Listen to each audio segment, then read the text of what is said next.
Chào các bạn, nay mình sẽ hướng dẫn các bạn cái cách mà để xác định một cái camera iPhone 6 nó bị lỗi và cái hướng mà chúng ta bắt đầu từ đâu khi mà chúng ta nhận được một cái máy, đúng không?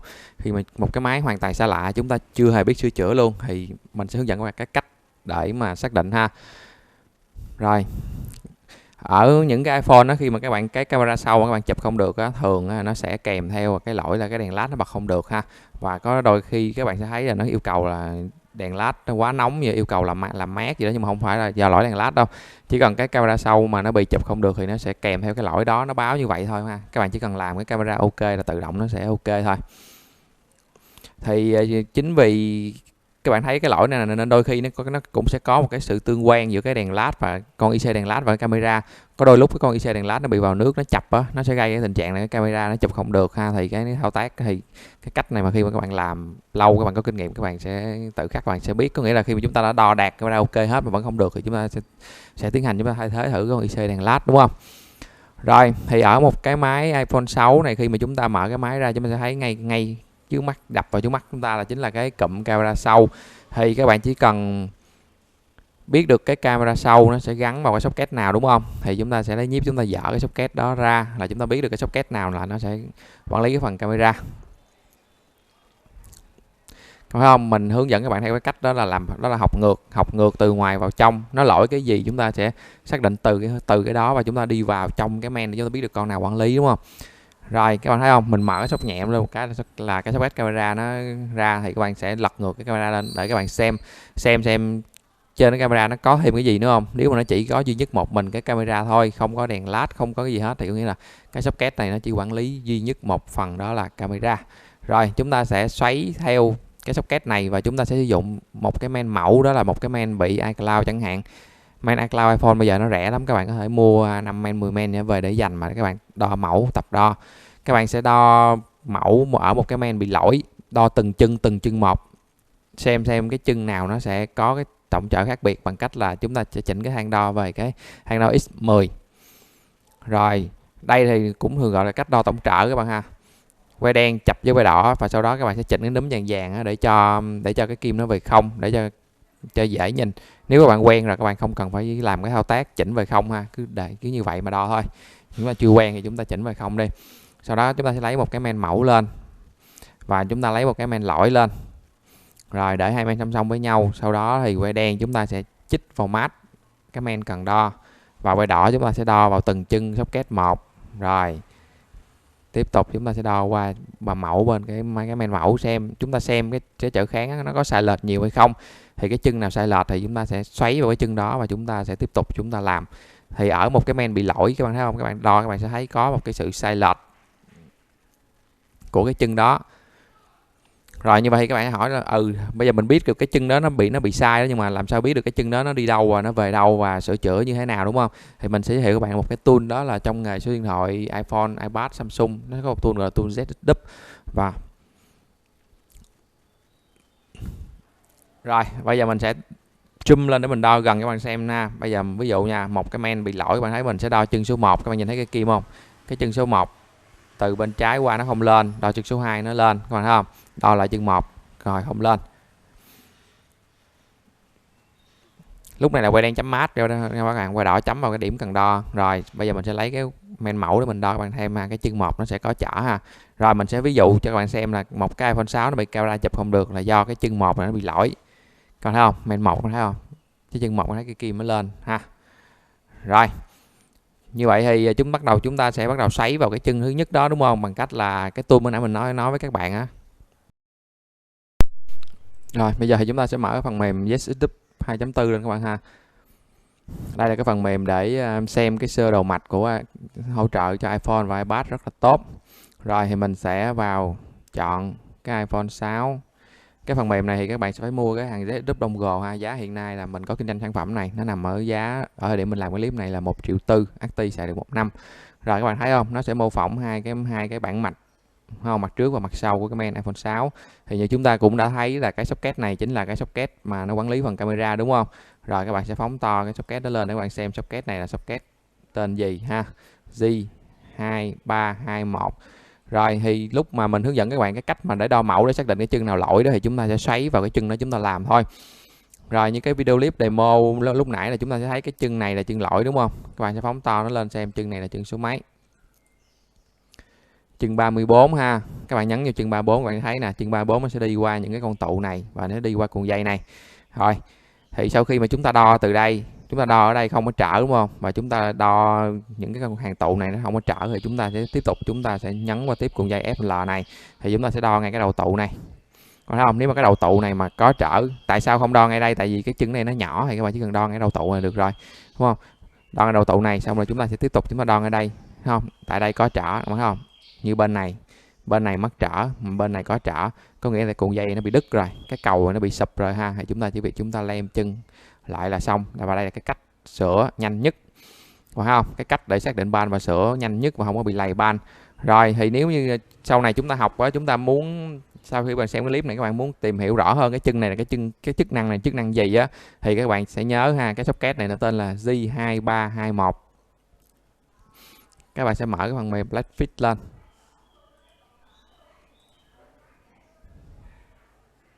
Blackfit là cái phần mềm xem schematic đi theo cái tool ZDub này các bạn ha. Rồi chúng ta sẽ chọn cái thằng iPhone 6.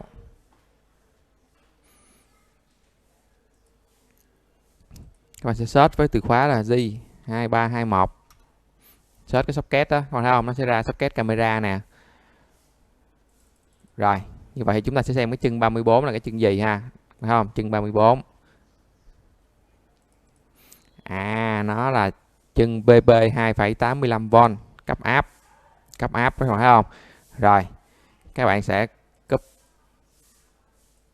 copy cái này luôn, Ctrl C. Rồi các bạn nhấn trên này Ctrl V. Copy và paste đó. Các bạn search xem cái con IC nào nó cấp áp cho cái chân này bằng cách này ha. Search tiếp. Không, rồi. Bạn thấy không? Nó sẽ đi qua cuộn dây EFL2343 này và khi mà qua cuộn dây các bạn thấy ở đây nó có chữ SCON nè ha. Là nó tiếp tục á, kết nối tiếp tục á, bạn thấy không? Nhưng mà khi mà qua bên đây á, nó sẽ bỏ cái từ CON đi, bạn thấy không? Và các bạn muốn tiếp tục các bạn search được từ khóa này, các bạn sẽ tiếp tục copy cái từ khóa này ha, bằng cách là mình sẽ bỏ cái từ con đi cho nó tiện. Rồi mình sẽ search tiếp xem.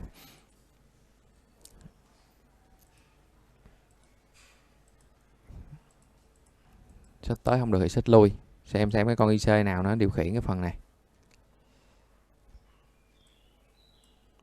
Ở đây là rear cam khác rồi, bên này là chữ cam. Rồi bỏ thêm một chữ R, các bạn thấy không? Nó đổi tên, các bạn thấy không? Khi mà nó qua một cái cuộn dây á, nó đổi tên cho chính xác á. Đây là 2,8V cam ha, nó qua cuộn dây nó đổi thành 2,8V rear cam. Rồi có nghĩa là cái von 2,8 này nó sẽ cấp, nó qua cuộn dây này nó cấp áp cho cái camera sau, đúng không? Và cái 2,85V này nó cũng cấp áp cho camera trước luôn á, nên là nó mới đổi tên như vậy, đúng không? Rồi xóa chữ R đi, search xem.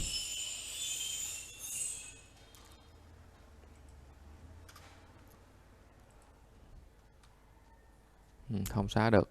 Rồi để mình copy mình paste đi.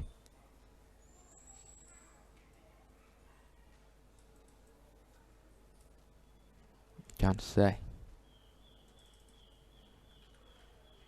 Chọn V. Rồi. Đó. Này các bạn thấy không? Áp và áp chính nè, nó đi qua cuộn dây khác nó sẽ cấp áp cho F cam là cam trước, các bạn thấy không? Rear cam là cam sau, mà F cam là cam trước. Tiếp tục. Rồi, các bạn thấy chưa? Đây, nó sẽ đi cái con U2301 này nè, không? VIN nè, nó sẽ nhận áp VCC main là có nghĩa là áp của cục pin đó. Nó nhận áp 4V. Xong rồi nó sẽ nắng ra áp 2V8 nè, nó qua chân điều khiển nè, khi mà các bạn bật camera lên, đúng không? Bật camera lên thì cái chân này nó sẽ kêu là camera bật, áp này xuất ra, các bạn thấy không? Rồi. Bây giờ mình sẽ ra giấy mình vẽ sơ cho các bạn dễ hiểu hơn chút xíu ha. Rồi thì mình dựa vào giấy đúp mình biết được cái chân đó nó lỗi rồi. Bây giờ thì mình sẽ vẽ ra để cho chúng ta dễ hiểu hơn, các bạn thấy không? Một chục chân kệ nó, chúng ta đo thấy chân nào lỗi thì chúng ta xoáy vào chân đó, chúng ta làm từ socket nó sẽ ra có một cái chân là chân 34, đúng không? Rồi nó sẽ qua hai cái con tù lọc nối xuống mát.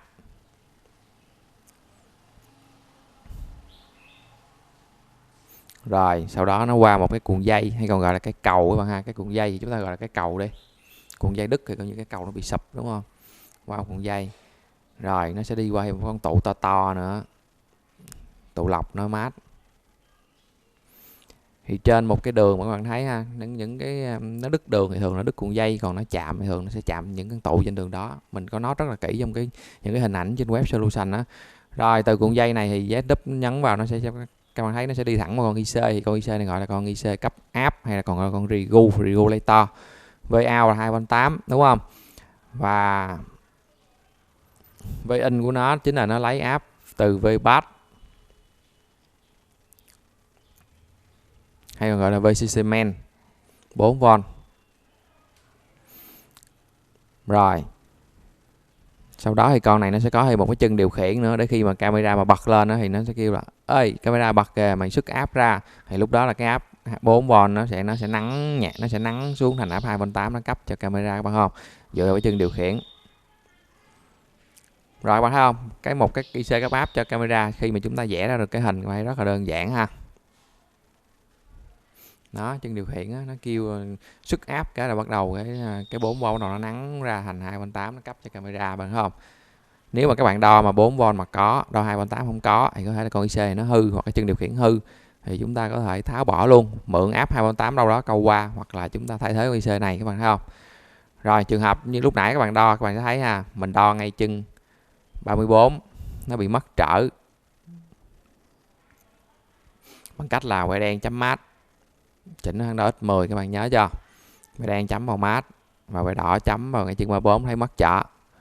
Rồi đo tiếp ngay điểm này cũng thấy cũng mất trở luôn, đo tiếp điểm này lại có trở các bạn thấy không. Rồi có nghĩa là cuộn dây nó bị đứt rồi, chúng ta chỉ việc lấy cục chì chúng ta lem qua một cái là xong. Rồi còn trường hợp mà nó có những cái mà nó bị chạm, khi mà các bạn đo phải không, mà các bạn thấy nó chạm á, thì chúng ta sẽ xử lý những cái con tụ trên cái đường đó thôi. Ví dụ con tụ này đi, nó mà bị chạm xuống mát đi, các bạn thấy không, đó thì những cái đường điện nó sẽ chạy xuống mát hết, các bạn thấy không, nó đâu có cấp được cho camera nữa đâu. Thì lúc này chúng ta sẽ bẻ bỏ cái con tụ này, chúng ta bỏ đi những cái con tụ lọc ở trên cái đường cấp áp, các bạn bỏ được ha. Tuy nhiên có một vài con tụ đặc biệt á, nó không bỏ được thì chúng ta nhớ, và chúng ta chỉ cần nhớ thôi, cũng không có nhiều lắm đâu. Rồi các bạn thấy không, thì đây bây giờ mình sẽ đo thử cho bạn xem. Đo tại cái điểm cái chân đó, bạn thấy không, cái kim đâu có lên đâu, nhưng mà khi mà chúng ta đo xuống cái đầu tụ dưới, bạn thấy không, đó cái chân nó lên, cái điểm nó lên, nhưng mà đo ngay socket không lên thì cuộn dây nó bị đứt, thì các bạn chỉ việc câu qua là xong thôi. Đó các bạn câu thì các bạn lấy cục chì các bạn lem qua, hoặc là các bạn lấy cọng dây á, các bạn câu qua tùy theo cái cách của chúng ta thích câu như cách nào chúng ta câu ha. Rồi thì sau khi mà chúng ta cấp áp cho nó thì cái camera thường nó sẽ chụp được hả các bạn ha. Thì khi mà các bạn làm ở cái thời điểm này, các bạn làm sửa một bất kỳ cái điện thoại, các bạn thấy ha, hầu như là chúng ta có thể sửa chữa bằng cách là đứt đường nè, những cái đường bị đứt nè, hoặc là chạm tụ, những con tụ bị chạm thôi. Ngoài ra những con IC chức năng nó lỗi chúng ta thay thế thôi. Còn những cái mà IC nó vô thẳng những cái con chip CPU gọi là chip sóc á, A8, A9, A10 rồi, thì thường á, thì chúng ta không có xử lý được mấy cái vấn đề đó. Các bạn thấy chưa, khi mà chúng ta sửa được cái camera, các bạn thấy cái đèn led tự động nó sẽ được luôn. Rồi các bạn vô các bạn bật cái đèn pin lên, các bạn thấy nó cũng sẽ bật được luôn ha. Camera ok thì tự động là đèn pin nó ok à.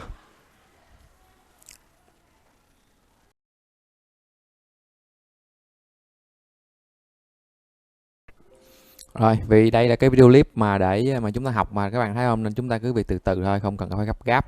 Thì như các bạn cũng thấy là chúng ta đã biết được cái socket này là nó sẽ quản lý cái phần camera sau rồi đúng không. Thì các bạn đã có giấy đúp trong tay và chúng ta mua cái tool này về, chúng ta tự chúng ta học, thì chúng ta nên sử dụng nó một cách triệt để ha. Các bạn sẽ nhấn vào từng chân của nó.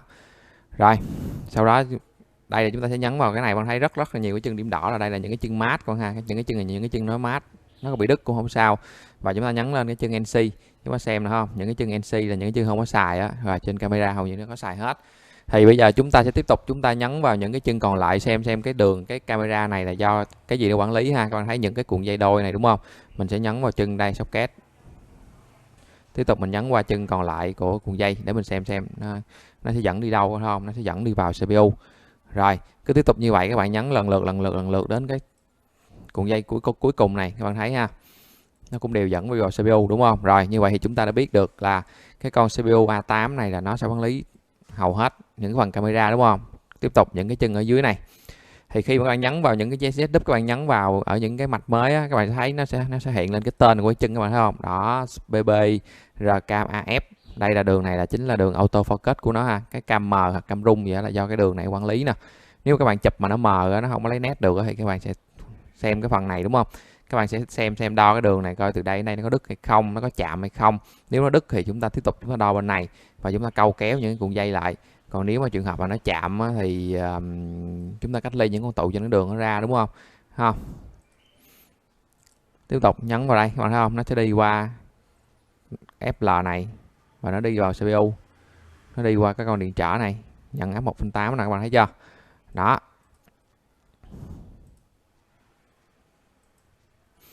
Rồi, thì sau đó thì chúng ta xem sơ sơ trên này, chúng ta biết được những cái đường đi của cái camera này là đa số là do con CPU quản lý. Rồi có một vài cái app cấp cho nó xài app như app 2/8 này, các bạn thấy không? Đây không, như app 2/8 rồi app 1/8 gì đó. Rồi, thì bây giờ chúng ta sẽ mở tiếp tục vào cái phần mềm Blackfix lên để chúng ta xem cái schematic, xem sơ sơ, các bạn xem để các bạn định hình trong đầu đi ha. Rồi chúng ta nhớ J2321 đúng không? Đây. Search từ khóa J2321. Rồi các bạn thấy nó có hiện lên cái socket của cái camera, các bạn thấy không? Rồi như lúc nãy chúng ta thấy là hầu hết những cái chân bên này nè, những cái cuộn dây đôi nó đi vào CPU rồi. Bây giờ thì chúng ta tiếp tục chúng ta coi con này AF RCam AF autofocus rồi. Rồi những cái chân này, những cái chân slot của nó. Đây những chân này chân áp 1/2. 1/2 xem nó đi qua đâu cấp này, các bạn thấy không? Đây 1/2 SD RAM đi qua cuộn dây này. Đó, và các bạn xem và các bạn vẽ, các bạn tập vẽ, ví dụ như từ cái socket. Ví dụ như bây giờ mình vẽ cái đường này đi ha. Giống như các bạn thấy lúc đầu mình vẽ như cái đường mà áp 2/8, các bạn thấy không? Vẽ ngược á. Chúng ta sẽ vẽ từ chân 6 đến chân 8 nó sẽ qua đây. Qua đây đúng không? Rồi chúng ta sẽ search với cái từ khóa này chúng ta xem cái nó đi đâu nữa. Path nó lên đây. Rồi, không? Từ chân 6 8 nó đi qua đây. Xong rồi nó sẽ đi qua cái tụ C2393 nó, xong rồi cái tụ xuống mát C2323 xuống mát. Xong rồi nó sẽ đi qua cuộn dây FL này ha. Rồi, sau đó nó đi qua FL này, sau đó nó sẽ đi qua 1/8 và 1/8 này nó sẽ cấp hầu hết rất là nhiều cái con xả 1/8 các bạn ha. Rồi các bạn thấy chưa? Các bạn tập vẽ từ từ ha, để cho các bạn có một cái nhìn trong đầu chúng ta, nó sẽ hình thành cái cách này, cái cách các bạn tự học á, nên các bạn sẽ hình thành sẵn một cái đầu mạch nhỏ trong đầu á, và các bạn sau này một cái máy người khách đưa vô các bạn đo sơ và các bạn làm theo cái hướng mà mình hướng dẫn các bạn từ đầu đến cuối á. Và nếu mà các bạn xem cái clip này các bạn vẫn chưa hiểu thì các bạn có thể xem thêm rất là nhiều những cái video clip khác, các bạn mình cũng hướng dẫn theo có một cách này thôi, đó là cách học ngược, suy ngược từ cái panel quy, suy ngược vào để biết được cái con IC nào nó sẽ quản lý cái phần nào qua, rất là dễ, chúng ta tách nhỏ ra chúng ta làm thôi. Rồi như vậy thì mình sẽ cho các bạn thêm một vài cái hình demo mà cái lỗi của cái camera iPhone 6 rồi các bạn ha. Rồi thì khi mà chúng ta sửa, trước khi chúng ta sửa các bạn thấy chúng ta sẽ bỏ vào kính hiển vi để chúng ta quan sát, các bạn thấy không? Chúng ta quan sát, chúng ta xem socket nó có bị cái gì hay không, có bị một chân hay không, mất chân hay không, hoặc là chúng ta quan sát xem xung quanh những cái linh kiện mà nó liên quan đến cái con camera, những tụ trở liên quan nó có bị bung chân hay không. Thì chúng ta chỉ cần quan sát thôi là chúng ta đã có xác định được khoảng 60% cái ban bệnh rồi, đúng không? Trước khi chúng ta tiến hành chúng ta đo đạc, hoặc là nếu mà các bạn làm chưa quen thì thường chúng ta sẽ đo trước, nhưng mà chúng ta làm quen rồi chúng ta sẽ quan sát trước. Tại vì khi mà các bạn làm quen rồi, các bạn đã thuộc những cái con IC nào nó quản lý cái phần đó rồi, nên các bạn sẽ quan sát những cái con IC đó, cảm thấy nó mục nát hoặc là cảm thấy nó bị bung thì chúng ta biết liền ha. Rồi ở đây thì mình sẽ chia sẻ các bạn thêm một cái cách để lấy cái socket ra. Thì ở một cái để giữ cái main ha, đừng có để tác động qua những cái IC khác, bằng cách là chúng ta sử dụng cây hàng, đúng không? Thì cái này các bạn ở trong cái mục basic skill với cái hack skill ở trong cái web solution đó mình có chia sẻ rất là kỹ rồi. Ở đây mình chỉ demo thêm xíu ở cái main thực tế thôi, các bạn thấy không? Các bạn sử dụng nhựa thông và cây hàng để các bạn xi cái chì nhiệt độ thấp á, xi lên socket để cho nó chảy socket ra luôn, và cái chì nó mix với cái chì riêng trên cái main nên nó làm mềm ra.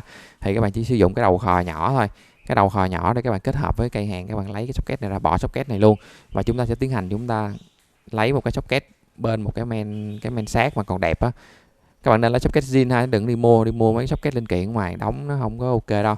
Thì chúng ta lấy đẹp ra và chúng ta gắn vào đây cái là xong mà ha, rất là đơn giản. Rồi thì mình sẽ tạm dừng cái video clip nữa đây. Cảm ơn các bạn theo dõi cái video này, chào các bạn, chúc các bạn thành công.